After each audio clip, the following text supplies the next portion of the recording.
Okay, let's dive right in. We're going deep today on a case, a really high-profile case that's taken a turn nobody quite expected. I'm talking about the University of Idaho student murders back in November 2022. Shocking stuff. And now, just weeks before the trial was supposed to start, the accused, Bryan Kohberger, has pleaded guilty. Yeah, it was a really sudden development. I mean, it sent shockwaves, didn't it? Yeah. Especially for the victims' families. So our mission here today is to unpack all of this.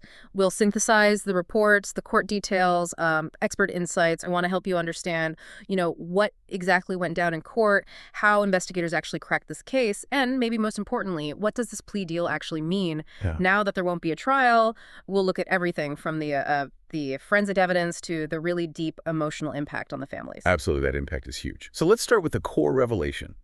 The guilty plea itself. It was July 2nd, 2025. Bryan Kohberger, he's 30 now, pleaded guilty. 4 counts of first-degree murder plus burglary for the deaths of Kaylee Goncalves, Madison Mogen, Xana Kernodle, and Ethan Chapin. And the deal itself is significant. He pleads guilty, gets life in prison without parole, but in exchange, he gives up his right to appeal. And critically, he avoids the death penalty. That's a major point here, the prosecution taking death off the table. It really is. And the timing, like you said, is striking. The trial was set for August 18th, 2025. It had already faced months of delays. And Judge Stephen Hippler, the judge on the case, he hadn't ruled out the death penalty before this. So, yeah, a big surprise. Now the sentencing is scheduled for July 23rd, 2025. That's when we expect to hear from the families, the victim impact statements. Which raises the big question, right? What brought this about? What evidence was so strong that Kohberger decided to plead guilty now? The investigation itself. Well, it involves some pretty remarkable police work. Yeah, let's get into that. How did they first zero in on Kohberger? It wasn't immediately obvious, was it? I heard something about trash. That's right. One of the key moments, what people are calling the Q-tip breakthrough, happened fairly early on. Investigators needed solid proof linking Kohberger. So they did what's called a trash pull. They did it secretly at night at his parents' place back in Pennsylvania. Okay, so a trash pull. Yeah. That's basically investigators grabbing garbage left out for collection, right? To find evidence without needing a warrant for the house itself. Exactly. And in that trash, they found a Q-tip, a discarded Q-tip. They tested the DNA on it, and it came back as a match to the father of the person whose DNA was on a knife sheath found at the crime scene. Wow. So not his DNA directly from the trash, but his father's. That's familial DNA, isn't it? Precisely. It's a cutting-edge technique. It lets them trace a suspect through relatives, builds a sort of genetic family tree. It was that familial link that gave them the confidence they needed to really focus on Kohberger. That's incredible forensic work. And the knife sheath itself? Yeah. That was found inside the house. Yes, on the 3rd floor, near Madison Mogen's body. It was a Ka-Bar knife sheath, military style. And critically, they found single-source DNA on the snap closure of that sheath. Single source, meaning definitely from one person. Not a confusing mix. Exactly. Much stronger evidence points directly to one individual.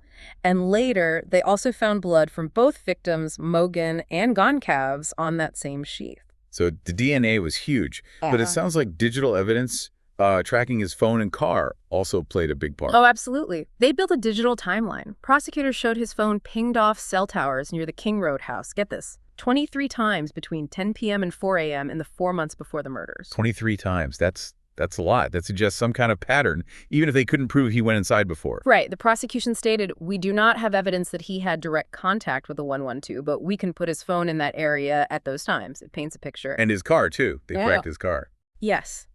They knew he drove a white Hyundai Elantra from a traffic stop back in August. Using that, plus surveillance footage, they placed his car near the scene. Specifically, they saw his car speeding away from King Road at 4:19 a.m. high speed. Apparently almost lost control. That's damning footage. Yeah. And connecting all this, it's kind of chilling when you consider his background. He was studying criminal justice, a doctoral student at Washington State University, which is nearby. It really is a chilling twist. He wasn't just familiar with crime. He studied it academically. He'd even written a paper, apparently, on crime scene processing. Prosecutors pointed to this knowledge skill set, suggesting he knew how investigations work, maybe how to try and avoid detection. So, putting all that evidence together, the DNA, the digital trail, his background, the prosecution painted a pretty detailed picture of the crime itself. They did. Lead prosecutor Bill Thompson laid it out. He said Kohberger parked behind the house, entered through a kitchen sliding door just after 4 a.m. And the sequence inside. According to Thompson, he went to the third floor first, killed Madison Mogen and Kaylee Goncalves there, then went down to the second floor, encountered Xana Kernodle. She'd just gotten a DoorDash delivery, tragically. He killed her, and then her boyfriend, Ethan Chapin, who was in her room. It's just horrific. And there were survivors in the house, too, weren't there? Yes, 2 other roommates were unharmed. One of them reportedly saw an intruder around that time, before 4:19 a.m., described someone in black clothing, a ski mask with bushy eyebrows. After the murders, the prosecution detailed his attempts to cover his tracks. It sounds like he put that knowledge skill set to use. It certainly seems that way. Very elaborate efforts. Drove back roads to Pullman, Washington, presumably to avoid cameras. Didn't turn his phone back on until 4:48 a.m. Got back to Pullman around 5:26 a.m. And the car registration, that seemed calculated, too. Yes, changing it from Pennsylvania to Washington. Pennsylvania plates don't require front plate, you see. It makes identification potentially harder. And when they searched his apartment, described as Spartan, scrubbed clean, nothing evidentially useful left behind. Wow.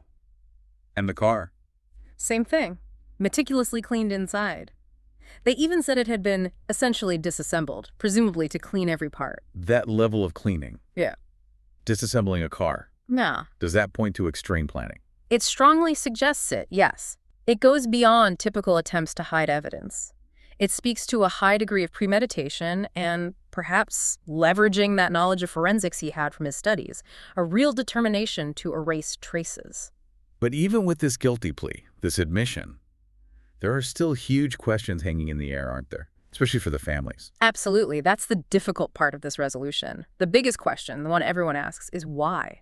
Why that house? Why those specific victims? They were apparently strangers. Prosecutors themselves said there's no evidence he had any direct contact with them beforehand.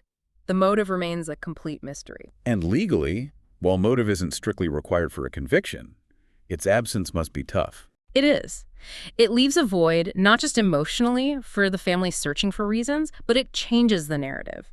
The focus stays entirely on the who and how, leaving the why unanswered in a legal sense, deeply unsatisfying for those most affected. And another big unanswered question, the murder weapon itself, the knife. Never found, still missing. That's another piece of the puzzle that remains lost, another tangible thing the families don't have closure on. Which brings us to the family's reactions. They weren't unified on this plea deal, were they? No, not at all. And it really shows how personal the idea of justice is. Madison Mogen's family, for example, came out saying they 100% support the deal, called it the best outcome possible, a way towards closure. Ethan Chapin's family felt similarly. Ben Mogen, Madison's father, spoke of relief, putting it behind them. But then you had the Goncalves family. A completely different perspective. They felt failed by the deal, vehemently opposed it. Kaylee's father, Steve Goncalves, didn't even attend the hearing, and her sister, Aubrey, made a powerful statement. She said life in prison means Kohberger still gets to live, speak, have relationships, while their loved ones are silenced forever. That contrast is stark. It really highlights the tension between a legal resolution and that deep personal need for closure, or maybe even retribution for some. Exactly. It makes you think about what justice really means when outcomes feel so different to the people directly impacted. And the courtroom atmosphere during the plea must have been incredibly tense. Reports described it as intense, very silent except for the sounds of family members weeping. Understandably emotional. But Kohberger himself, apparently expressionless, stoic. Never looked at the families or the gallery. Even the prosecutor, Bill Thompson, showed emotion. Yes, which is reportedly rare for him. He became visibly emotional while reading the victims' names. It shows the weight of the case, even for seasoned professionals. And the Judge Hippler commented too, didn't he? He did. He mentioned receiving inappropriate calls from the public trying to sway his decision, which is just, wow. And he expressed his own surprise at the plea deal.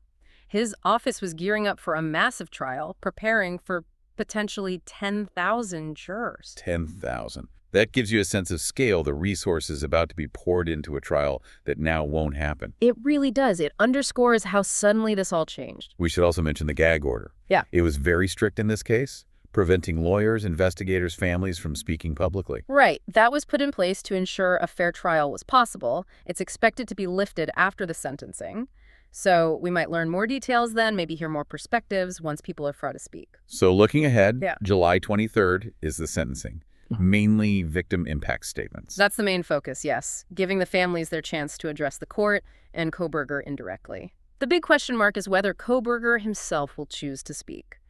It's an opportunity, however unlikely, for him to say something. So as we wrap up this deep dive, it's clear this was a case solved by meticulous investigation, cutting-edge DNA, digital forensics.